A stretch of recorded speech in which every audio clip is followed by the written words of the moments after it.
Boom, shakalaka boom. You've tuned in to the Free Range Human Show of Choice, your daily dose of reality radio. This is the Clay Edwards Show. I'm, of course, Clay Edwards. Joining me here on this beautiful Monday morning here in Central Mississippi is my Wednesday and Friday co-host, my legal advice of the day, Mr. Sean Yurt-Karan. Sean, good morning. Good morning. How you doing today? Doing great. Good. You know, it's good Monday morning. It's actually not raining or anything. Looked like it was. It did look like it was. It's actually nice and kind of mild outside today. Yeah, it's supposed to be like 90 this week. We're going to finally, it's going to start. It's going to start. Look, I've been able to keep my air conditioner at the house. If I want it not to be on, I can just put it at 70. Mm-hmm. That trick had worked. Like I put it on 70 and rarely it would pop on. Not this weekend. No. I mean, it warmed up and 70 kept the air conditioner humming the entire time. I was like, oh, it's that time. Here goes my electric bill. Yeah. It's. Do you have yours on level billing or do you just? I don't know. Oh, you don't know? Okay. Yeah. But I got an old house, obviously, in Bellhaven, so I've had my house is older as well. It's like the same, it's pretty much the same bill every month. I'll run the crap out of it, in July and June and August, obviously, just like everyone else. Gotcha.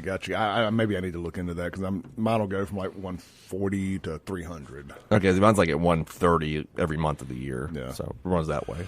I like to hang meat in my house. Yeah, me too. I mean, I like it cold. I don't know what happened, but I went from sleeping with the air on 65 to 62. Ooh, now that's cold. Well, the problem is in my house, my bedroom air vent is the weakest of the bunch by the time it gets back there. So I have to manipulate the air by closing all the other vents in the house. Okay. And this is a daily process before I go to bed. I have to walk around and close all the other vents and pipe the air in there. And I've got a floor fan at the door of the bedroom, pulling more cool air in. Oh wow, that's a project. It is. It's fine during the winter. It sucks during the summer. I've got my house is built in 1929, so I have the vents on the floor. And that creates its own issues of its own. So, but I mean, it still gets pretty cold. My house has got a lot of trees over it, so the sun doesn't hit that bad. I'm lucky. I have some trees as well, but not enough. All right, Sean, let's jump in. It started a war yesterday. You did indeed. on Twitter, X, whatever, went truly viral. When did this start? Really, Saturday, maybe, or? Well, it started Saturday with me noticing that the Mississippi Free Press crew and some people adjacent to them were doxing these Ole Miss frat boys. Yeah. What do you mean by doxing? Doxing I is feel when like I'm old and I don't know. Sure. It's when you identify and put on blast people that you see in public, putting their personal information out there. Okay. Their names, where they live, all of that. Mm-hmm. It's just, pretty crappy. All right, it's fair game in the sense that you went to a protest. It is what it is, right? Mm-hmm. But what they've done is they're trying to paint everybody that was standing up there, in particular the overalls boy, the American flag overalls boy. Yeah. That's really what started this. If they had left him alone, we wouldn't be having this conversation today. Okay. They were doxing him, putting all his information out there, his name, trying to get him kicked out of school, all that. Just that miserable, low down, dirty stuff that they like to do. Okay. I said, well, hold on now. I was like, this guy's not Monkey Boy.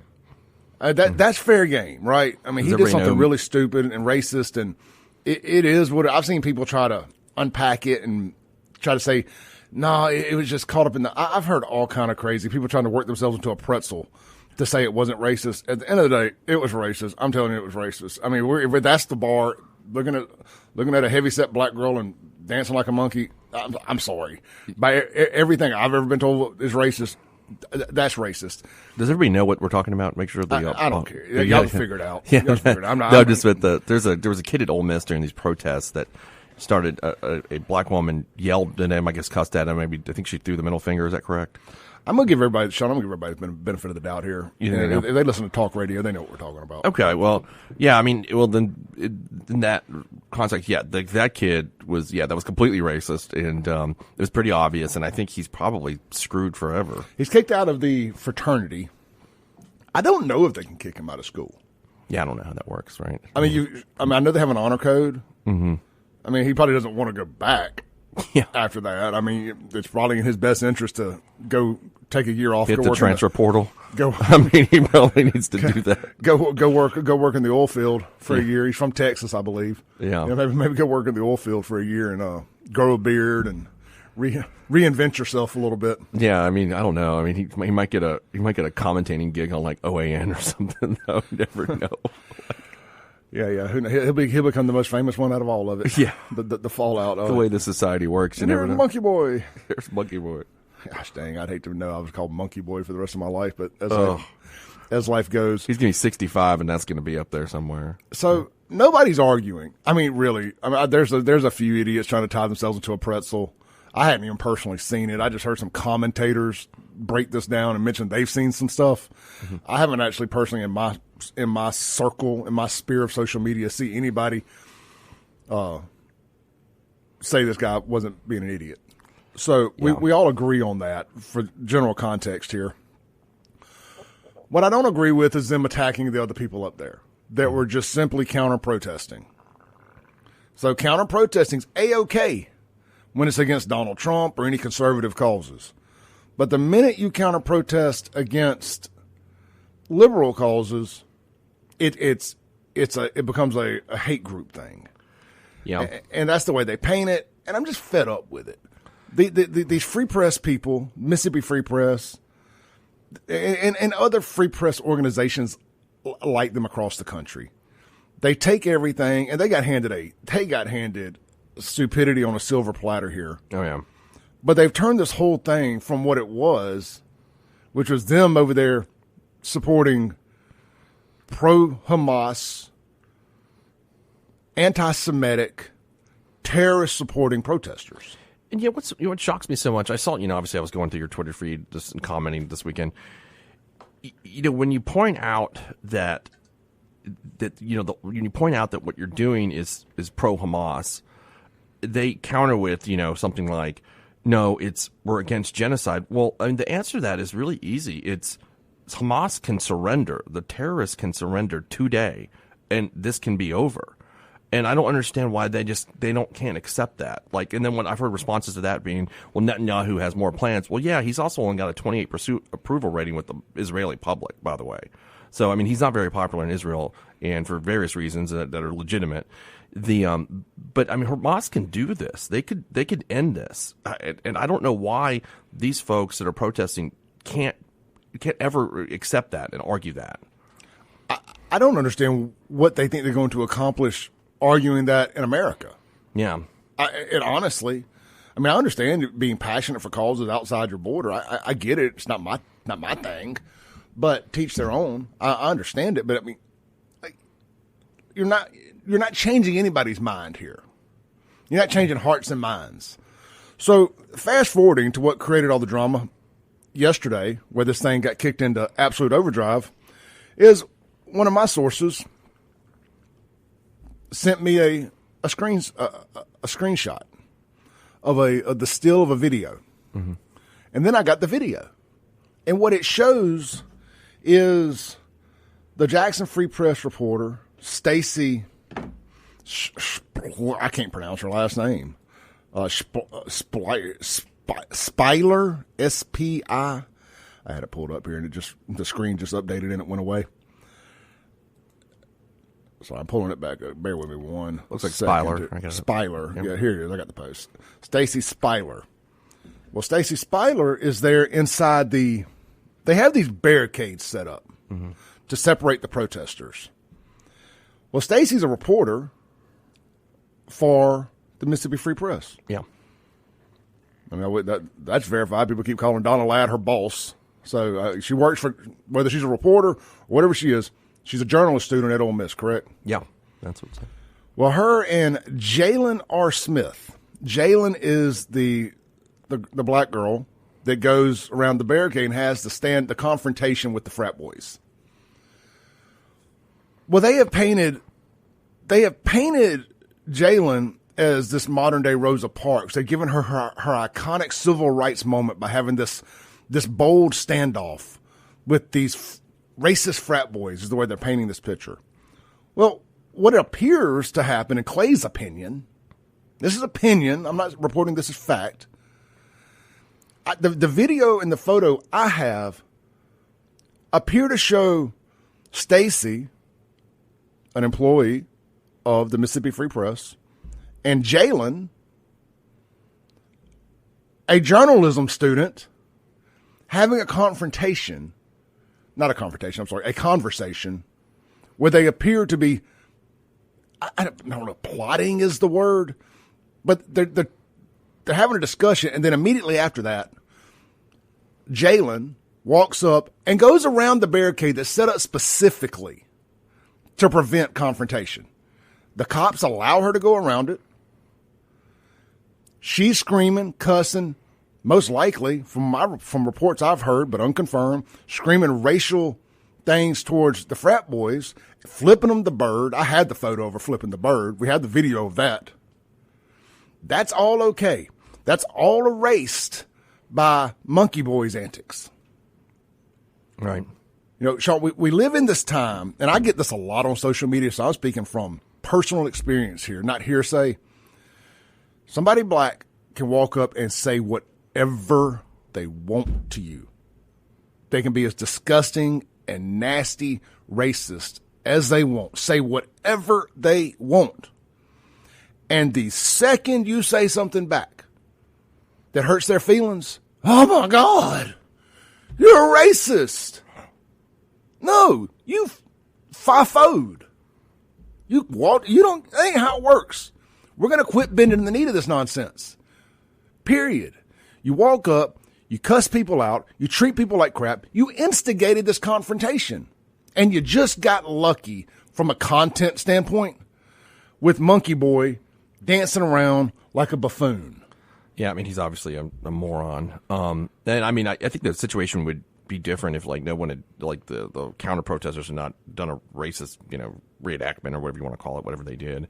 And I think if they just yelled back, they could have, withdrawn the racial stuff from that. But I think, but to your point, I think that it seemed like she was trying to provoke some response. Now, obviously, she can't predict that he was going to do something so stupid like that, right? But I mean, she was obviously trying to evoke some sort of response. Yeah, it looked like that to 100%. And it doesn't look like that. And it's clear Stacy didn't even realize what she caught. Yeah. Because Stacy's recording. That's the other part, right? So Stacy and Jaylin are over here having this conversation right before this happens. And then magically, Stacy's the one recording this event as it unfolds. Mm-hmm. Coincidence? Sean, what do you call that? The man of 1,000 coincidences? Yeah, it's especially when it said that, I think you sent something that was on Twitter last night where that Jaylin and Stacy are both in the journalism graduate school program at Ole Miss. I can't confirm Stacy. I mean, she keeps talking about she's graduating here in the next little bit. I believe it's journalism school. Okay, from Ole Miss, maybe, possibly. I don't know. Yeah, I don't want to verify that. I'm not sure. But Jaylin, yes. Okay, so Jaylin's all on CNN saying that she's the girl in the photo. I got Jaylin's bio here. Had been some reports that she was maybe an employee of Mississippi Free Press. That has been denied, and I don't see anything online to suggest otherwise. Mm-hmm. But I don't think it's much of a reach to assume that these two girls possibly knew each other prior to this. Yeah, that was wondering if they were in the journalism grad program together. Maybe they knew each other, possibly. Yeah, and I know what this sounds like. It sounds like we're caping for these frat boys, and that ain't the case. I'm just what I want to explain here is it appears that it's like picking low hanging fruit from a tree. It's like you knew that the press was 100% on your side. Yeah, and you knew these frat boys were not going to physically attack you. So you walk over there, you get them riled up. Because it's so hard to get a 20-year-old boy riled up. And you struck content gold with Monkey Boy. Yeah. And I don't think anybody would have had a problem with him getting doxxed, kicked out of school, the whole 9 yards. But it's when y'all started going after the other boys that woke me up. It's like, well, hold on now. This ain't fair. Like the one in the overalls. A kid from out here in Florida, Mississippi, went to Tri-County Academy, going to Ole Miss. I ain't going to say his name on the radio. There's no point in it. Why are y'all going after him? Because he was wearing American flag overalls? So I call him out Saturday morning about this. This is before it escalates. This is before I get the photo of the two of them appearing to be conspiring to create this scene. I'm on Twitter, and I see Lori. What's her last name? Is it Gregory? Lori Gregory.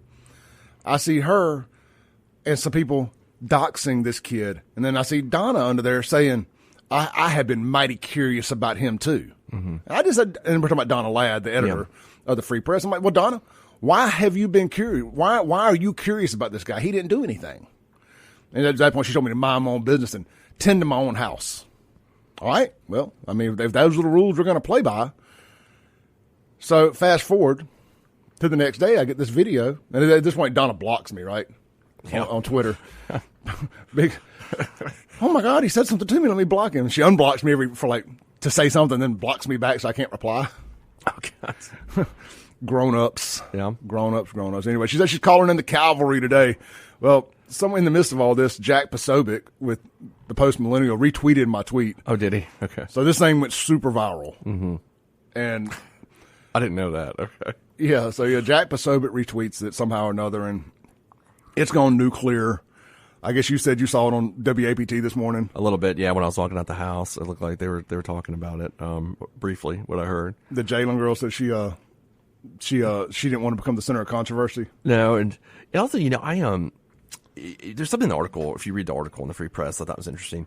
They jump on Tate Reeves for, I guess he said these guys proud. I'm proud to be a Mississippian or something. And I'm sure the governor didn't know that some of these idiots were making racial statements. And when he said that, I'm assuming that he did not know that. Okay, so I'm glad you brought that up. So they did some tomfoolery there, some bait and switch. Tate retweeted the video of them singing the national anthem. Yeah.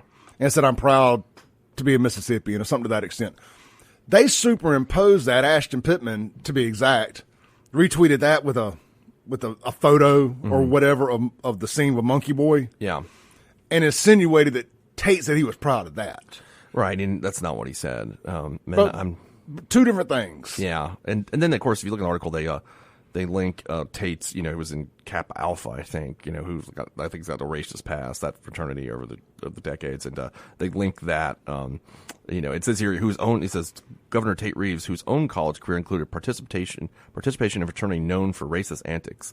So, just implying that, he was part of a racist group or whatever. Well, we talked about this Friday. I'm just sick and tired of them taking everything and finding some false connection to 1960. Yeah. They've taken every photo they could from the James Meredith ordeal to this and tried to say same thing. People are just fed up with it.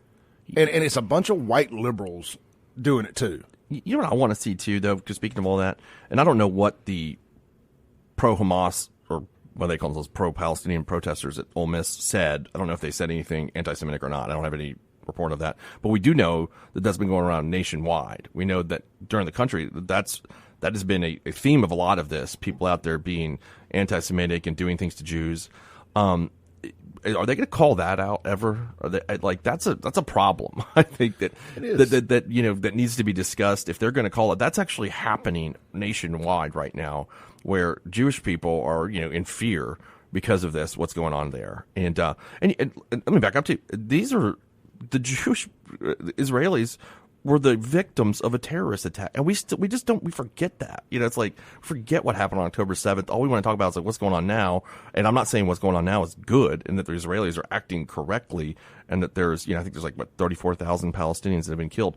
But let's talk about what happened and what kicked off the revolution here, which was that terrorist attack on October 7th. And we just forget, it's like the Israelis are just these bad people that are indiscriminately killing people for no reason. That's not what it is.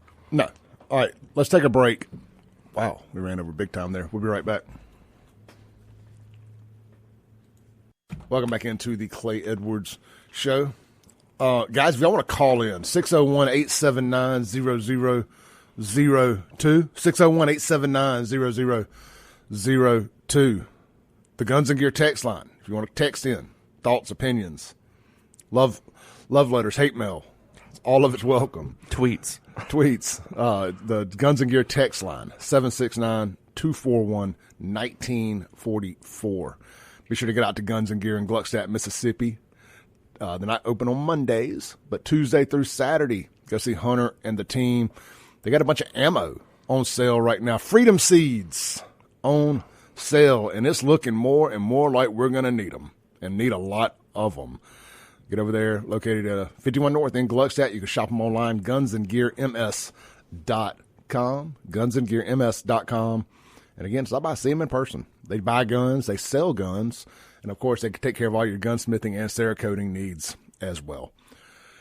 Sean, so I went viral multiple times over the weekend on multiple platforms for multiple reasons. It was an interesting weekend. Yeah.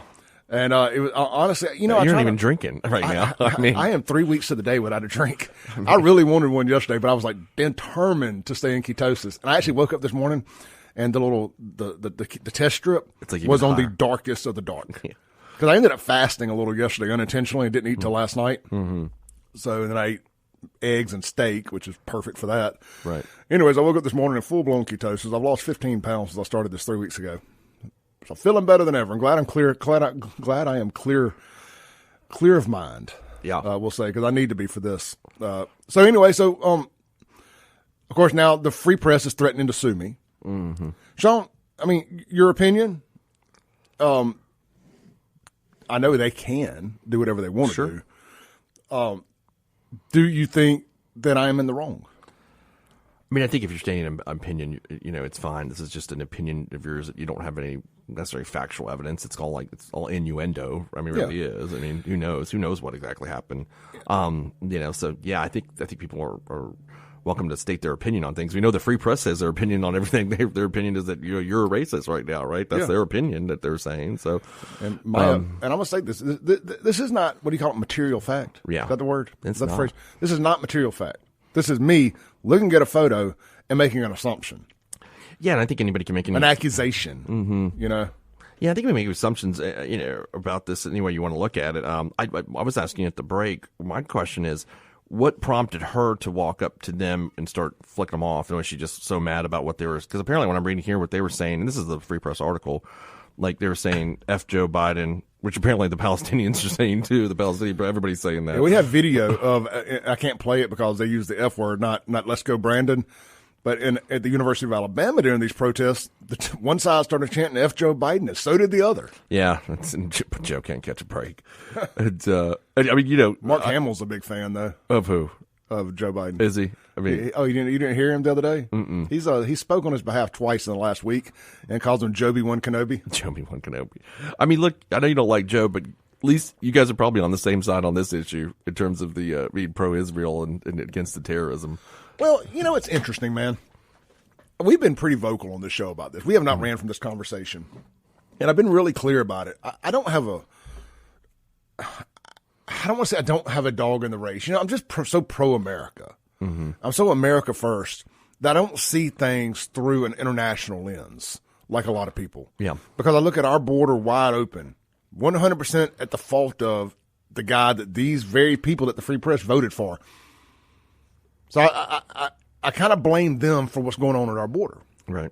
They fought for, they screamed about, they cried about Trump's, racist, a Nazi. You know what? Let's shifting gears. I just said the word Nazi. Sean, for the last 8 years, we've all been called a Nazi. A Nazi, a Nazi, a Nazi. We're Nazis.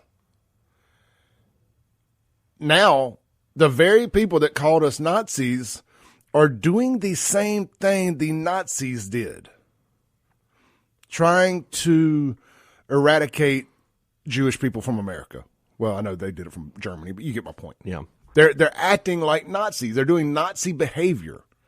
Legitimate anti-Semitic Nazi behavior.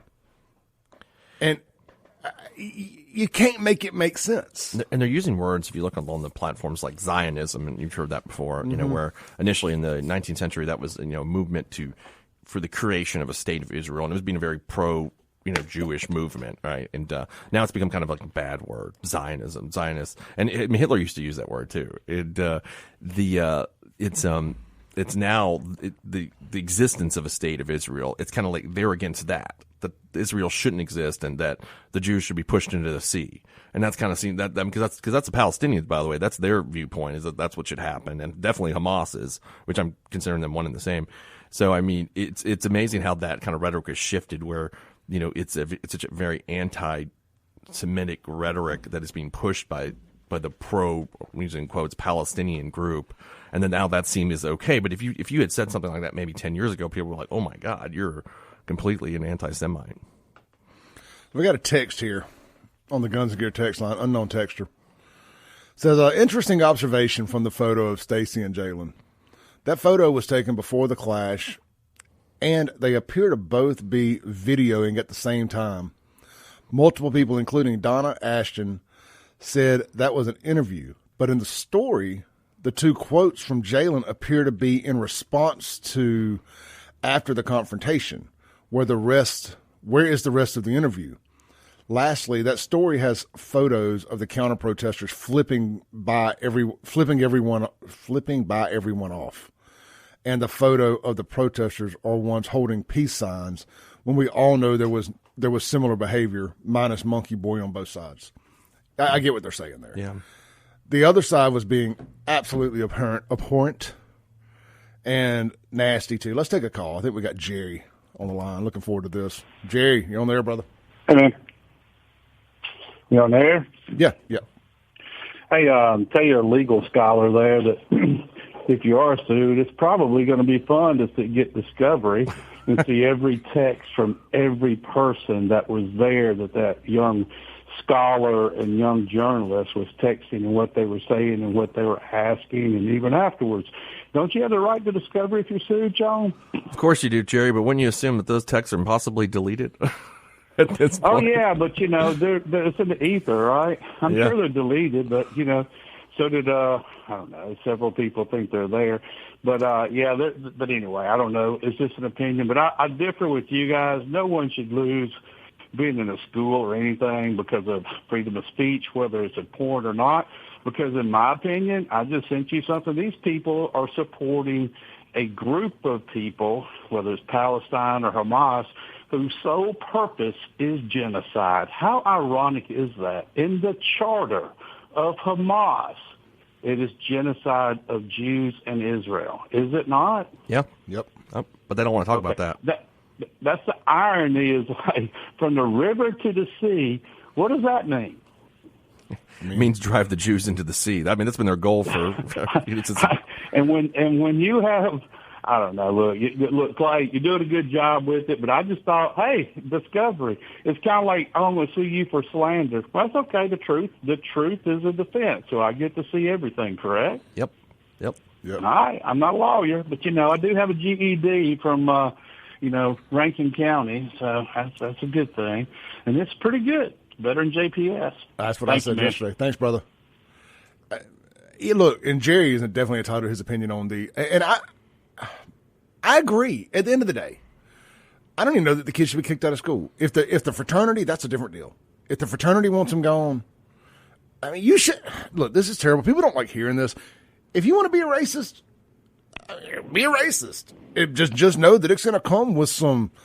It's going to come with some baggage. Yeah. If you want to be known as the racist and you want to go to school and have to deal with that, it's why I talk about this all the time. It's why I don't delete racist comments off my social media. Let the people see who you are. And it's not me supporting what they say. It's me putting it on a billboard with their names so you can see who they are. Well, like we're saying with this kid, the kid that was dancing like a monkey, this is going to be out there forever. Ever. I mean, if you want to talk about James Meredith, there are people that were at those riots that's come out years later and affected them. Well, I read this book again called American Insurrection about 10 years ago. I mean, so that stuff is, and they didn't have social media or cell phones then, and they just had black and white photographs, and that information came out even in that time has come out in the decades later and hurt those people for what they did. So this kid is going to stick with him for. I mean, he's got he's got a lot to deal with. Well, that, and to your point, I worked for the guy that was one of the ones at the Woolworth counter. Mm-hmm. That were mustard and all that stuff. Oh, okay. It haunted him so bad, he's now a Democrat. Well, actually, he was probably always a Democrat because that's Democrat behavior. But, he's big anti-Trump. He's still virtue signaling to this day to try to offset his behavior from then. I see what you mean. Let's take a call. Hey, you're on there. Hey, good morning, gentlemen. How y'all doing? Good, man. How about yourself? I'm doing fine. Look, I just want to make two quick comments. I mean, look, I don't believe in genocide for no people. But the people who are currently over there occupying Israel over there anyway, them ain't the real Israelites. So since they want to take on being it, then they just got to deal with the destruction. I'm not I'm for everybody. I'm for everybody, but these ain't. And listen to me, white people. I'm just keeping it real with you. Y'all know these ain't the real people. Y'all know that Holocaust stuff was a lie. Y'all know that stuff ain't real. Okay. Now, sorry, brother. We not this morning. We'll do it another day. Let's take a break real quick.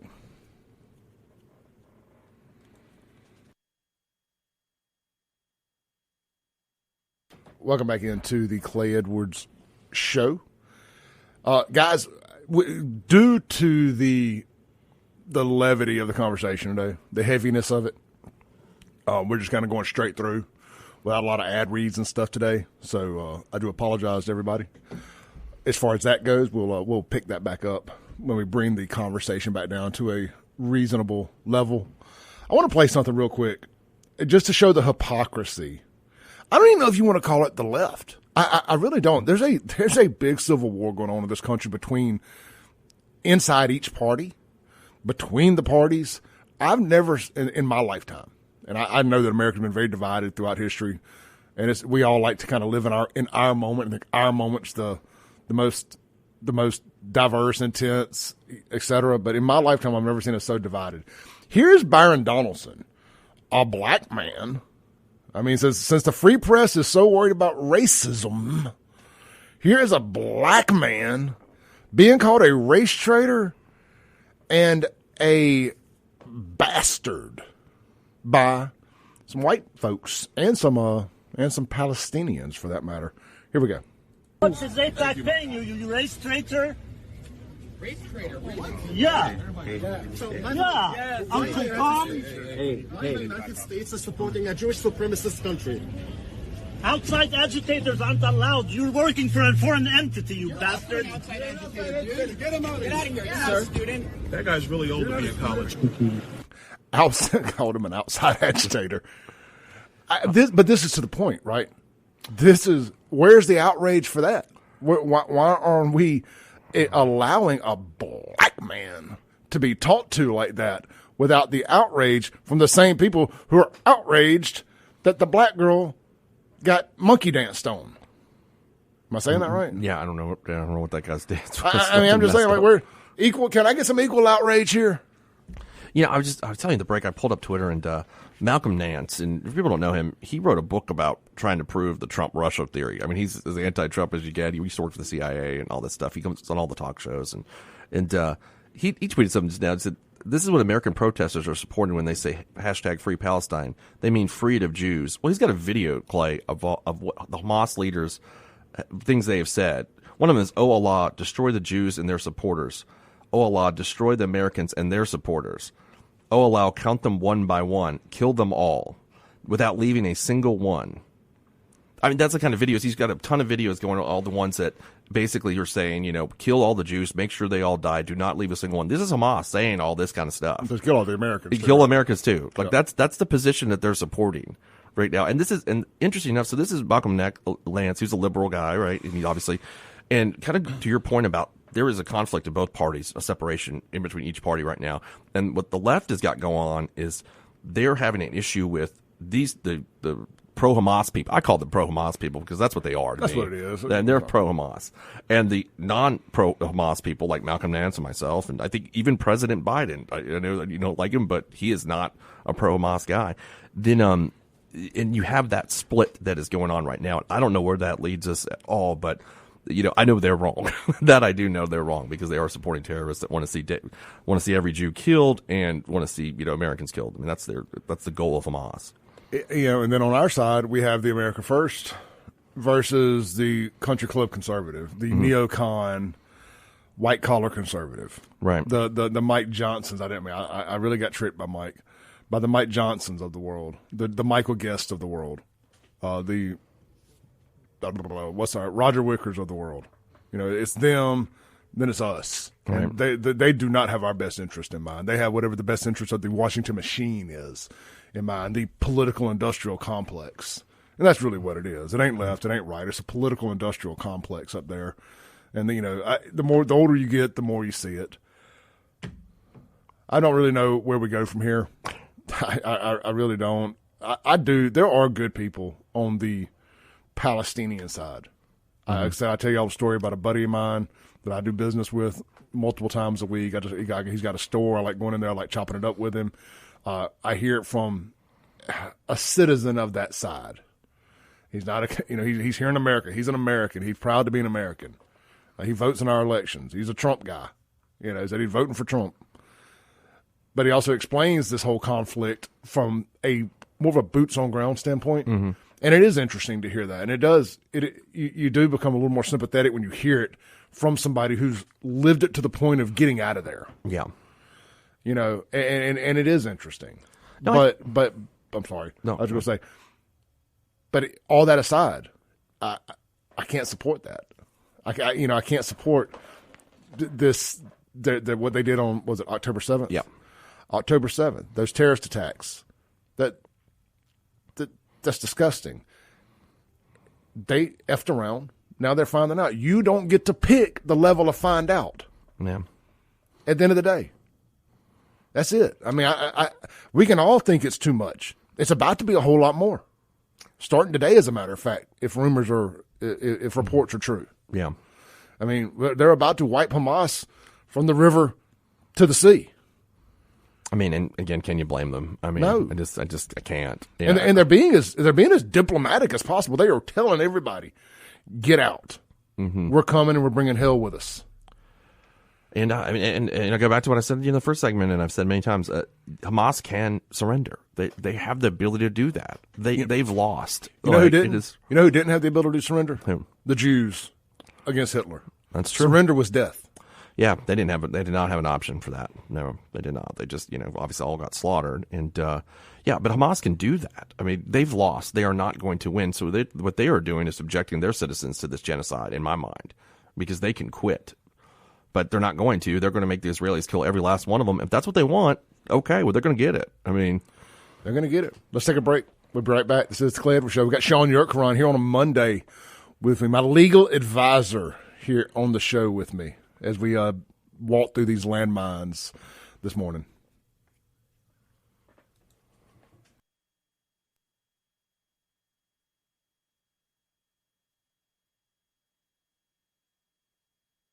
Welcome back into the Clay Edwards Show with Sean Yurtkaran here on a Monday morning. We got a short segment here for our top of the hour news and commercial break. When we come back, we're going to talk about another viral incident this weekend where my Black Gen X video resurfaced on Instagram this time by a very big YouTuber, Instagram, or whatever social media individual, and it got reposted by D.L. Hughley, the Kings of Comedy comedian, to his 3 million followers. So went viral there, and I mean, I would say any of it's in a good way, frankly. I mean, neither here nor there. And then we're also going to talk about Jackson. A group of what I understand to be 14-year-olds stole a Kia Saturday morning. It's always a Kia. Stole a Kia Saturday morning at 8 a.m. over in South Jackson. And by 11 a.m., they were all three out in the middle of the street with a wrecked Kia beside them. They wrecked. They got thrown from the vehicle. One dead, 2 others seriously injured. We're going to talk about that. We're going to talk about the fallout from that. And we're going to ask a question. Who exactly is running Jackson? Is it gangs of 14-year-olds? Because if you saw my comments, that's exactly what you would believe on Instagram. We're going to dive into that. We're going to play the other video about the Black Gen X stuff, and they found a way to tie it into the Ole Miss stuff. This is the Clay Edwards Show. We'll be right back.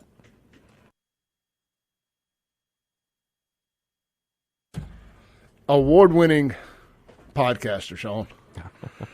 The irony of that this morning was I know we talked about this Friday, but that was the Jackson Free Press Award-winning podcast. You know what's funny about that is that, I know I said this Friday, but for those just tuning in, that was 2020, so there was not a Jackson Free Press Awards that year. Mm-hmm. I had written out a speech to basically go scorched earth on the Jackson Free Press and Donna Ladd for the narrative that they constantly push in the state, that everything's racist. Was it again? They constantly push this narrative that everything's racist. Yeah.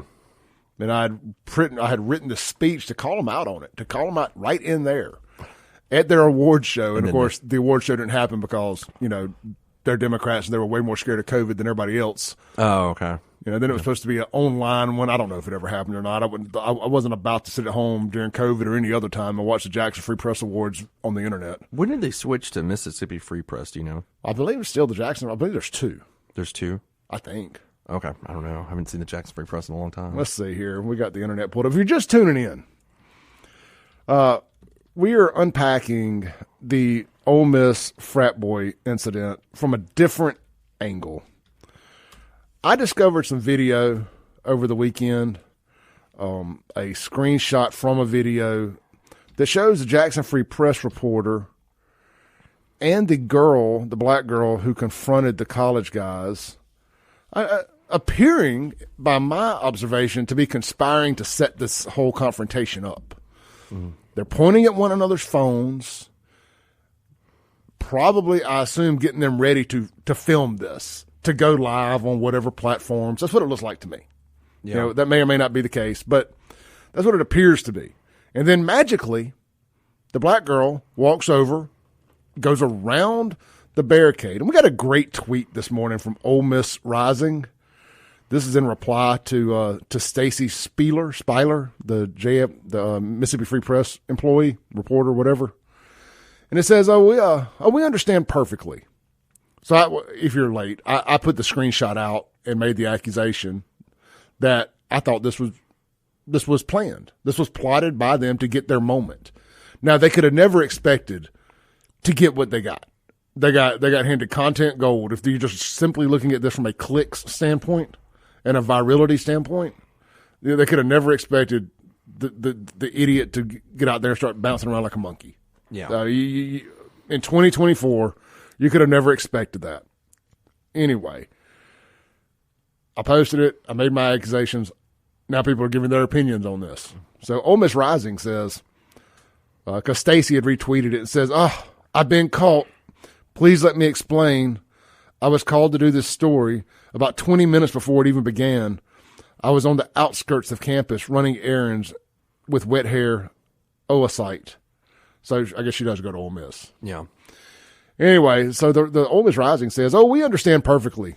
You conspired with this heifer while she flaunted police and university orders on where to protest so she could taunt and hurl racial insults at these boys. And you could portray her as some virtuous warrior for the oppressed and marginalized.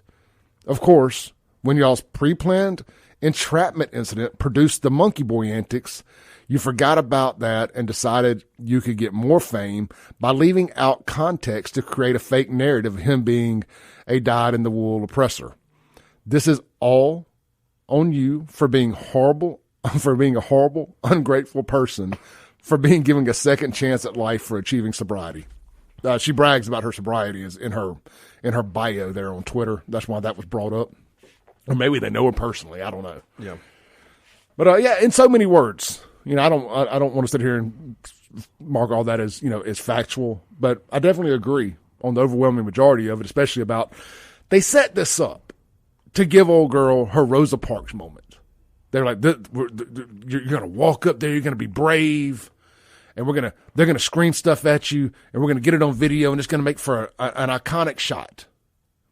And it did. Yeah. But what they didn't expect was, the boys on the other side, they're filming this, by the way. Mm-hmm. They're filming the setup. They're filming themselves up there having a good time, doing all that stuff. And what they caught on film was her and the other reporter, because the black girl, is a journalist. Mm-hmm. So you got two journalists who are taught. Surely, I'm not a journalist. I'm an activist with a platform. I make no qualms about it. I'm a right-wing activist. If y'all ain't figured that out by now, surely in journalism school, you're taught how to catch a moment, how to create moments. I mean, look, you watch the Weather Channel during the hurricanes, for instance. Yeah. They create fake moments that like they're fighting the wind. Yeah. And people are walking by them perfectly normal. Clip. Yeah. They're wading in huge ponds of water when people are walking right behind them. Yeah. On solid ground. Yeah. They're creating moments for dramatic effect. Mm-hmm. And that's what they were trying to do here, in my humble opinion, is to create a moment for dramatic effect. And again, right out to the right of the lens, Idiot Boy gave them content gold.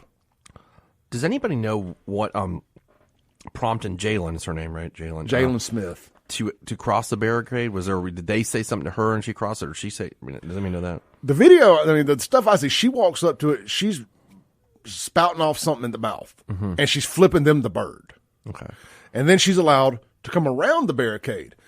What I would like to know is, what would have happened if the frat boys had gone around the barricade? Would they have been allowed to? And another question I have is, did anybody else cross? Because I think I briefly saw the video. Did anybody else cross the barricade? No. Not that I saw. She's the only one that you saw? Okay. Well, I mean, was it a moment where – so there wasn't a moment where people from the pro-Hamas side were crossing to the – I'm going to keep calling them that because that's the way I feel. Well, that's what she was. I mean, she was the pro-Hamas side where they were not – the other people from the pro-Hamas side were not crossing. Not that I saw. Okay. This was just her. And come to find out, she's also the media contact for this group. Okay. So I just think it's disingenuous, the whole thing. I mean, that's interesting if she was the only one. I didn't know if it was like, people were, they were like, like, I was thinking like a time to kill, the protest and everybody's jumping at each other. And so it wasn't that kind of incident. She was the only one that crossed the barricade. It was okay. Yeah. And then, if you just look at human reaction, look at the reaction of the college guys. Mm-hmm. Removing Monkey Boy's antics. They were all backing up. Yeah. As she's saying whatever she's saying. I want to know what she's saying. I want to know what she was saying when she was on the other side of the barricade, flipping them off and taunting them. Yeah, I mean, right, me too. I mean, that's what I was saying before. What were they? Do we know? I know that in the article they referenced some statements by the fraternity guys that were pretty rough to the pro-Hamas crowd. Which was something like, who's your daddy? I don't even know. Take a shower. I don't know what that means either. I mean, like, shave your legs. Like, they were saying things like that's what they're reporting. Calling her Lizzo. Though this is before. I think they were just saying it to the, to the Hamas people. Oh yeah. Well, I mean, look, a lot of those people don't bathe. Okay. Is that what? I mean, I don't know. I mean, that was a reference. They were so they were saying definitely things. Don't wear deodorant. Okay. I'm no comment there, but I'm just wondering what the fraternity guys were saying that, prompted her to cross the barrier, or if anything, And that's where I believe they probably didn't say anything to prompt her. I think she walked over there with the full intention of going around that barricade and getting her moment. Yeah. I mean, that's what I'm wondering is like, and that's why I asked questions a minute ago, like, why did she, like, were other people doing it, or she's the only one that's crossing the barricade? That's interesting. Yeah. And now what they're going to do is, they're going to shout us down and call us racist for having this conversation. Mm-hmm. They're like, no, we told y'all this was racism. Look, it's clearly racism. Monkey Boy did a monkey dance at a black girl. You're not allowed to look at this through any other lens now, except this is racism. I mean, I think you look at it through, and you're not allowed to question any of the other context to it. I mean, I think you look at it both ways, which is kind of what we're doing here. Mm-hmm. Was the monkey guy's racist crap? Heck yeah, he is. I mean, he's racist. Like, he shouldn't have done that. It's horrible. He's getting it plastered for that forever. I said before, stupid response. Even if she did go over there and cuss him out, throw the bird, just tell her to F off or something. Don't resort to that. That was really stupid of him, and he's obviously going to pay for that. That being said, I mean, both things can be true, right? That she came over there and was trying to provoke some sorts of response. Maybe, I don't know if she was trying to provoke a racist response, maybe a violent altercation. Maybe she was looking for that. I don't know. I mean, possible. Who knows? Yeah, I think the guy, and Bobcat said this on the Guns and Gear text line, I think the guy in the overalls has a Nick Sandman type potential lawsuit available. Is that they've doxed him and they've tried to paint him as some terrible racist as well. I mean, he's just simply there filming. Yeah.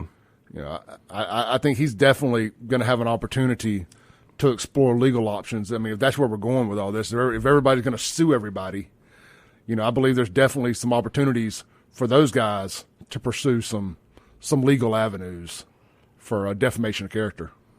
Yeah, I mean, I do. Let me ask you this question. This could have, obviously the racist stuff was horrible, right? But it could have got physical too. Do you think, that kind of, response could have been evoked too? I mean, I wonder, if that was something that she contemplated. Again, obviously, if you're simply looking at this from a clicks and views standpoint as a content creator, because that's at the end of the day. Yeah. We're all content creators. They're doing this. I'm going to go out on a limb here and guess that Ashton's Twitter's monetized. I would assume. Okay. If it ain't, he's missing a great opportunity. Yeah. And not just his, but these other outlets. They're probably, if you get X amount, you get monetized. You make money. Your post-drive engagement, right? Mm-hmm. I don't know if Stacy's is or not. It was her video. I don't know. I heard she was upset she wasn't getting the credit for it, and that's why she's been kind of throwing this hissy fit online for the last couple of days. Like she's not getting enough people aren't giving her credit for this being her filming it. Oh, is she? Is that what she's doing? Okay. Yeah, like she's kind of like, look at me. I did this. This isn't just them. I did this. Yeah. Strong, independent women, and from a sheer content creation standpoint, well, yeah, why wouldn't you want conflict? Yeah, that's what I'm saying. I mean, if it bleeds, it leads. I mean, that's my point. And if it was planned, I don't know whether it was or not. But if it was, let's assume, then I don't think she could definitely not know what his response was going to be, or any of their responses were going to be. I mean, it's not like her and Stacy got together with the frat dudes and planned this together. I don't think that happened. No, I mean, no. That seemed, so I think, if that did happen, then, I mean, she couldn't have predicted what the response would have been. No, you can't. What I'm saying is, when I say I think this was planned, I mean hey, go up there and agitate them. Mm-hmm. We'll get some good video of you. Yeah, right. Whatever response is, be it violent, vulgar, whatever. Yeah, whatever. I mean, and in all fairness, it may have been the Jaylin girl telling Stacy, "Hey, you're going to want to film this. I'm about to go up there, film this." Yeah. So it could have been, sure. Yeah, it could have been something as simple as that. I mean, I'm just saying they're clearly having a conversation on film immediately before this happens. Yeah, they're both journalists. And then one of them happened to catch it, followed her up there on recording it. Mm-hmm. You'd be ignorant not to think that she was at least just giving the heads up, hey, I'm about to go do this. I just thought of something, too. If you're really so pro-Palestine, I'll give them that credit, pro-Palestine. Pro-Hamas. Couldn't you just stand behind the barricades and protest? I mean, do you have to cross the barricades? Like, why do you got to do that? One at a moment. Yeah, I mean, like, why? That's my question. Yeah, I mean, why? You could just say, look, I'm against the genocide that's going on in Palestine or Gaza, and I'm sitting here peaceful protest, right? That's what I like to say. I mean, you could just do that. You don't have to cross the barricade. She was the agitator. With the frat boys, they were not crossing the barricade. No, okay, they were in their part. There was cops between them and the barricade. Okay, so they weren't even allowed to get up on the barricade. Why just not? At least from the video I saw. Why not just protest in your support of Hamas from the other side of the barricade? Yeah, that's what I'm saying. I mean, she walked over there to agitate them. Mm-hmm. The other side would not have been allowed to do that. Yeah, I mean, that's confusing. It just seems like you guys could have your protests and your counter protests, and you don't have to interact or like to make it possibly violent or whatever. Just stay on your side of the barricade. Phone line 601-879-0002. Guns and Gear text line 769-241-1944. We'll be right back.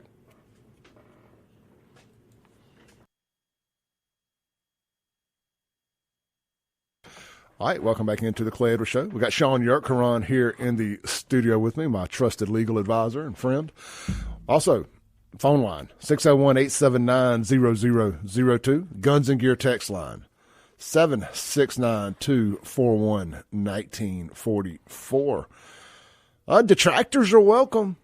Y'all were mighty loud on Twitter yesterday. Where you at this morning? I guess a bunch of SSRI-riddled crackheads ain't quite got out of bed yet. So, but you're welcome to call in. detractors to the front of the line, as they say. We got some text here on the Guns and Gear text line, unknown texter. You cannot poke the bear and then play victim when the bear mauls you. Imagine a patriot Caucasian taunting a BLM rally and getting stomped and then playing victim. The old double standard. That is a great analogy. That's a good point. Great analogy there. I mean, look at what happened to Kyle Rittenhouse. Yeah. I mean, they turned.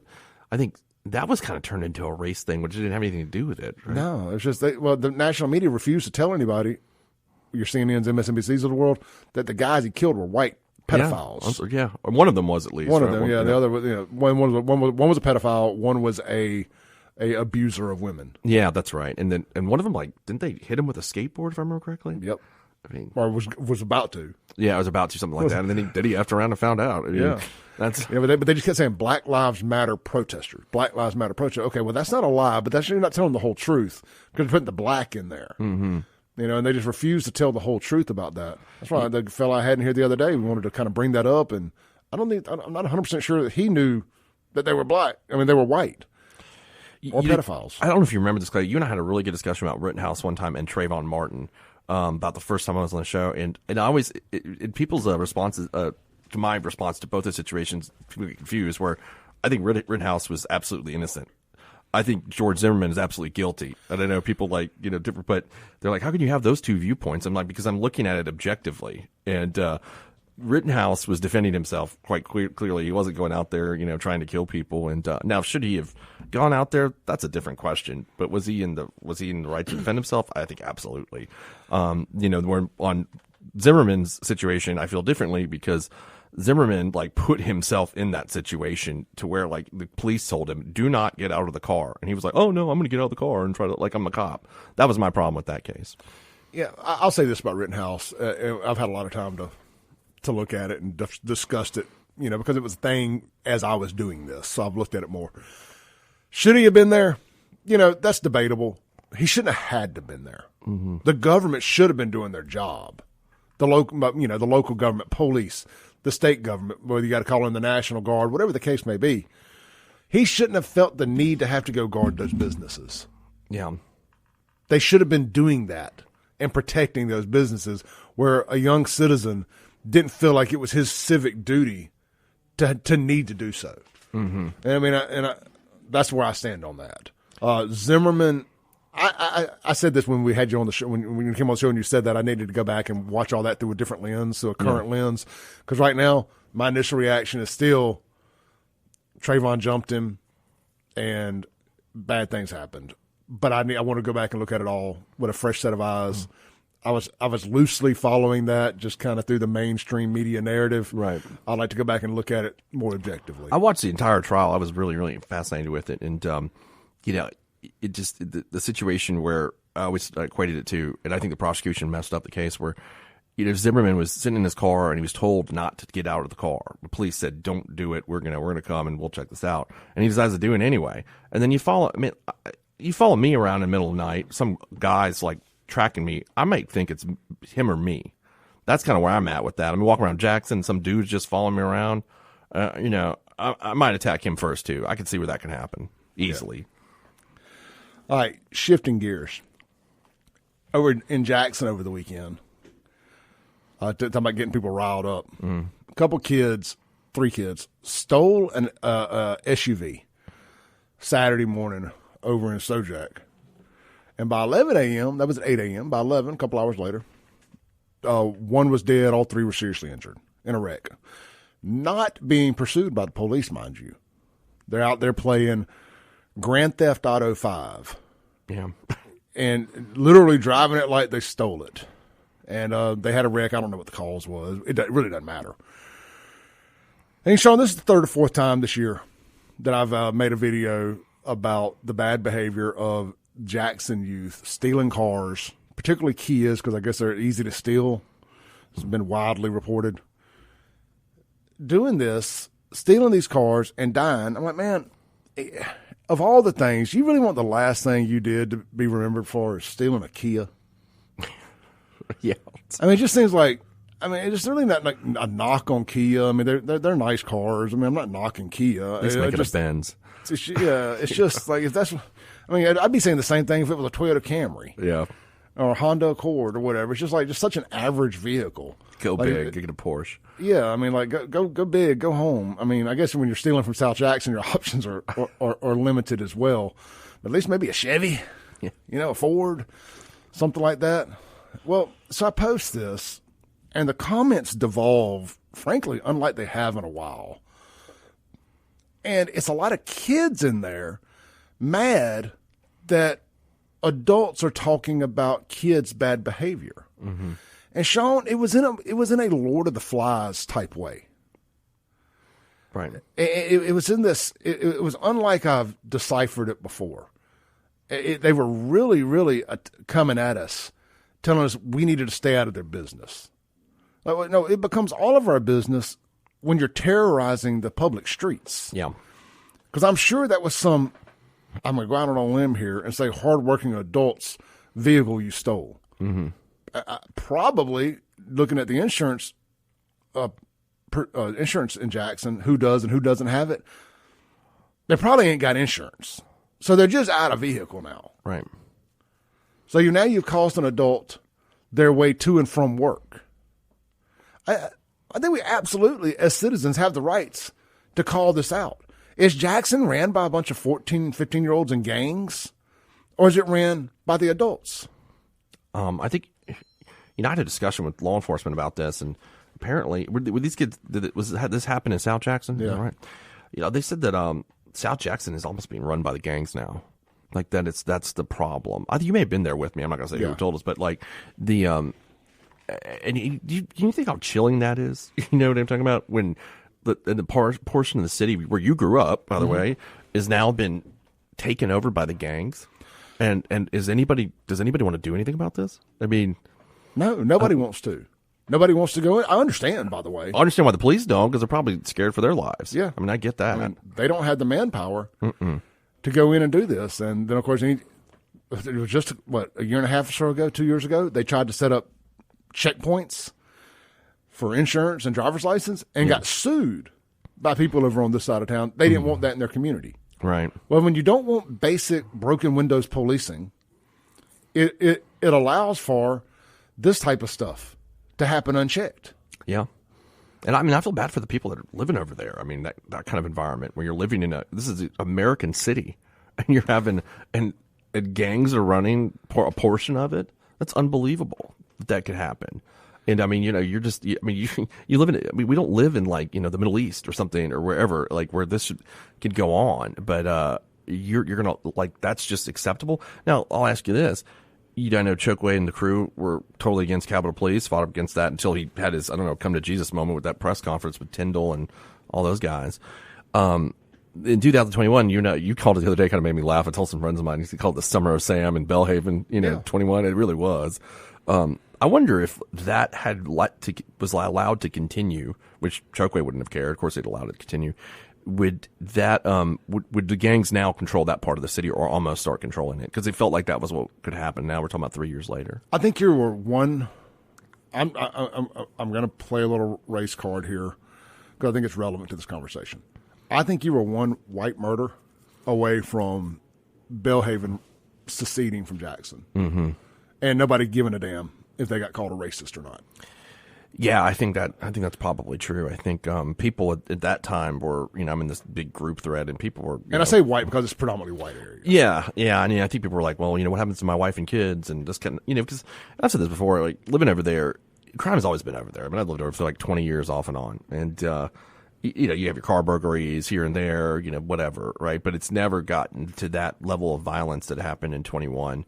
And people were legitimately scared. Like, okay, wait a second, what is going on here? We can deal with our car getting broken into, no biggie, but we can't deal with my wife getting arm robbed in the driveway. I can't deal with that. I'll put up with, that other stuff, but not this. My lawnmower getting stolen, fine, deal with it.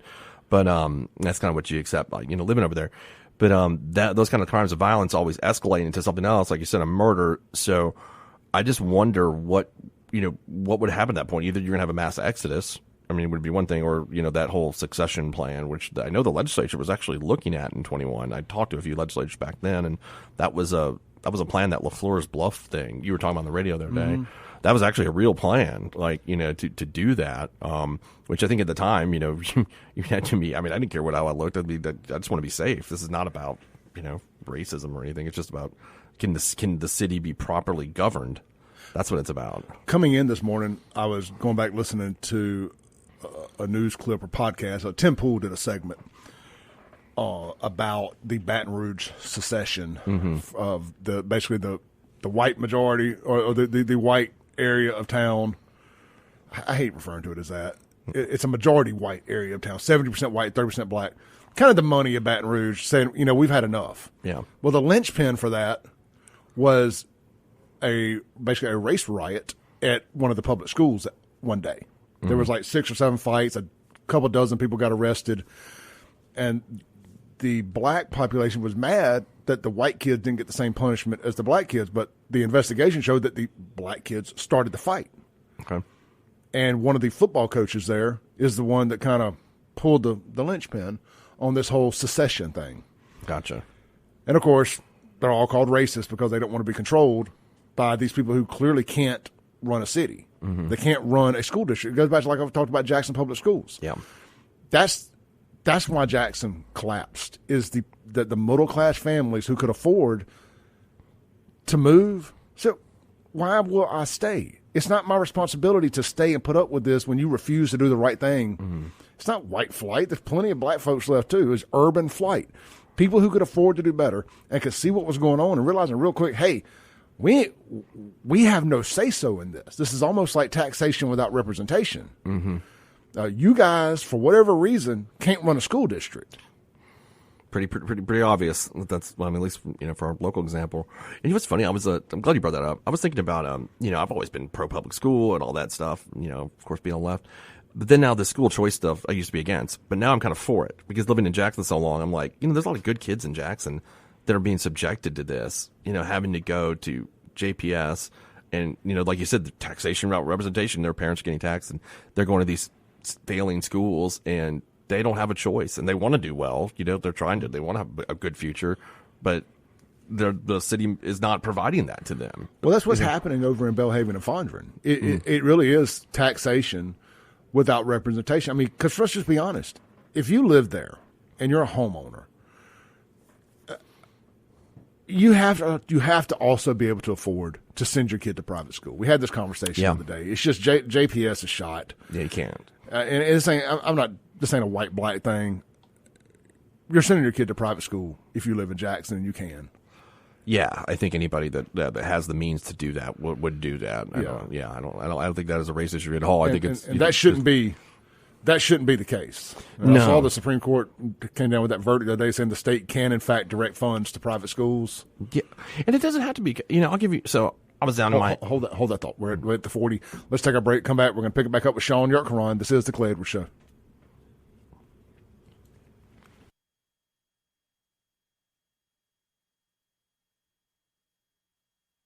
Welcome back into the Clay Edwards Show here on 103.9 WYAB. We got Sean Yurtkaran here in the studio with me this morning. We've been unpacking the pro-Hamas supporting local media jumping on board and attempting to ruin everybody's lives in the state of Mississippi that have the audacity to disagree with them. My humble opinion. Anyway, Sean, moving to another topic, sort of. There was another video this weekend with your boy where my video on TikTok got stitched by a guy. Stitching's where they take your video and they play a clip of it and they insert their opinion into it. For those that don't know, I got stitched by this fella by the name of Tizzy. I hate calling people by their street names. This white guy named Tizzy, who's clearly a operative for the Democrat Party. And he tried to unpack my video. And in my video, I just make this point that black folks, my age group, Gen Xers, grew up in a really good time for racial relationships in America. Well, of course, everybody loves to go, Rodney King. Okay, you found one. Shall I go back and nitpick all the times that bad things have happened to white people? I don't have the energy. But we can agree that racism has always existed. It's on both sides. Bad things happen to both people. But generally speaking, the 80s and 90s were a real time for reconciliation in this country. and people were really getting along. Anyhow, I just made the point. I said, Sean, I've never seen a Klansman. Never. Mm-hmm. And I've never seen a dude or a group of dudes with a hood on protesting. I've never, for a guy that gets called a racist as much as I do, I've a guy that gets called a dog whistle as much as I do, I've never been approached in any form or fashion by a Klansman, hood or no hood. I've never had a flyer left on my vehicle. I've never been invited to any events. None of that stuff. I've never seen a Klansman. Yeah.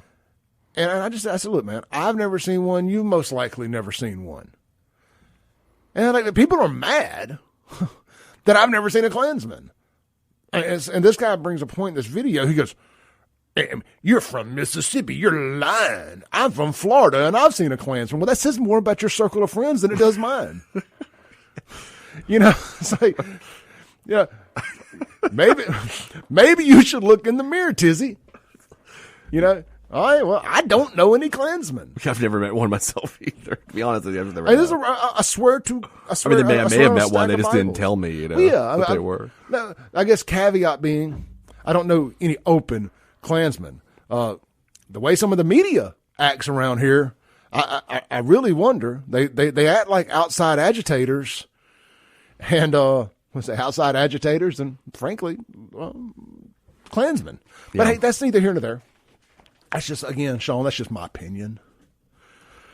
But anyway, so this dude tries to put me on blast.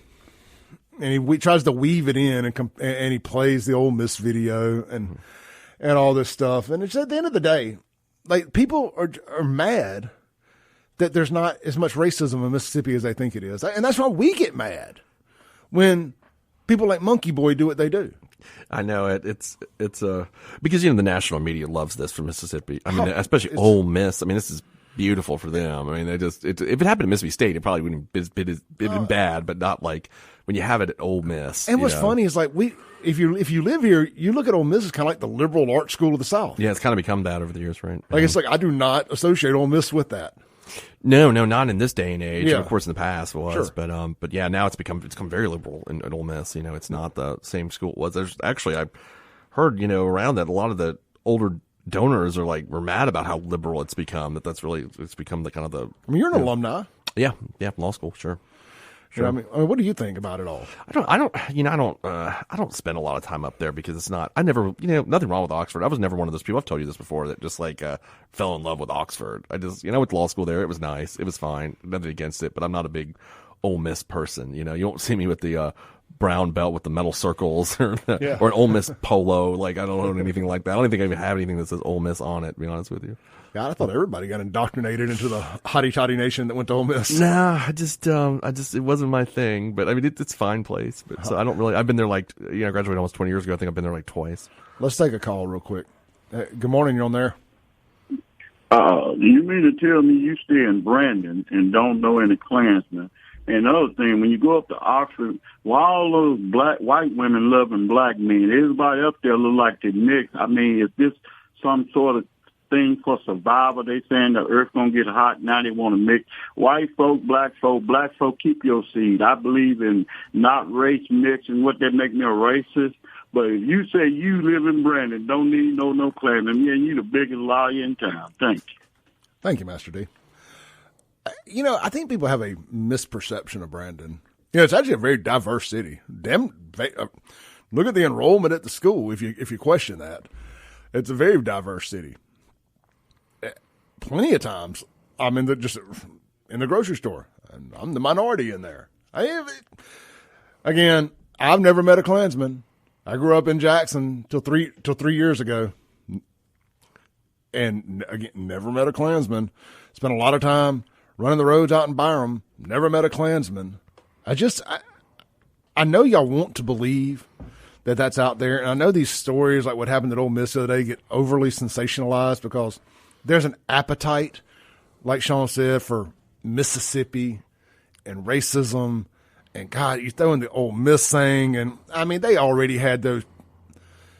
it didn't take 2 seconds for Ashton and them to pull up all the pictures from the James Meredith stuff and start side-by-side comparisons and all this stuff. It's what they wanted. I mean, it creates the narrative for them. And, I mean, look, man, all this racism stuff makes me really mad, too. I mean, we've done a lot, and that's why I called out the Black Gen X crowd like I did, because I'm Gen X. And I know that we did a lot to try our best to move past the racist past of the state. And we get zero credit for it. We get zero credit for what our generation did to move past racism in the state. Yeah, no, I think that's true. I mean, it's Bill Maher says this a lot nationally. He speaks about it, and I think it's pretty interesting. And he says that look, are we perfect as a country? No, we're not. But he said, can't we just recognize the progress that we've made since the 1960s, which has been substantial? I mean, obviously, nothing's ever perfect. There's always gonna be some racism, like this dumb idiot kid, and doing the monkey dance or the goon squad or whatever it is. The Dale Denman case that we prosecuted back in 2011. There's going to be incidents of these of real racists and real idiots. And I don't know that, Clay, I don't know that you're ever going to get rid of that, to be honest with you. I think there's always going to be people out there that have those kinds of views. But I think where we've come from to now has been a huge, substantial difference. No, I believe the more you push this narrative, the more you push people into tribalism, which gets misconstrued as racism. Yeah. Or it can be. I think the harder you try to paint everybody that disagrees with you as a racist, the more people are going to be like, well, I mean, you already called me one. What's the difference? I just think that you push people into that direction, unfortunately. Yeah, I mean, when you can't have certain discussions anymore, or just recognize that there has been progress, and then I'll look. And then there's, let's put it this way. And then there's people on the right that sometimes are like, well, nothing's racist. Well, you got to accept that some things happen that are. And that's just true. Not everything, though. But then the left pushes it so hard where they say everything is racist. And every little thing you do is racist. So when something really racist happens, everybody's like, I don't know what to think. You know what I mean? Like, that's the problem to me. That's a great point, and I'm exhausted with it. Yeah. I mean, we talk about it a lot here, but because I want to call out the fake claims of it. Like, I want to show people, like, this is not racism. This is, and I feel like, because I've kind of become the face of this locally, I feel like if I'm telling you something's racist, it's racist. Right. Because I try to call it balls and strikes on both sides. I know people on neither side believe that, but I get it from both sides. Yeah. Constantly. Let's take a break. Come back, land the plane for the day with Sean York-Caron.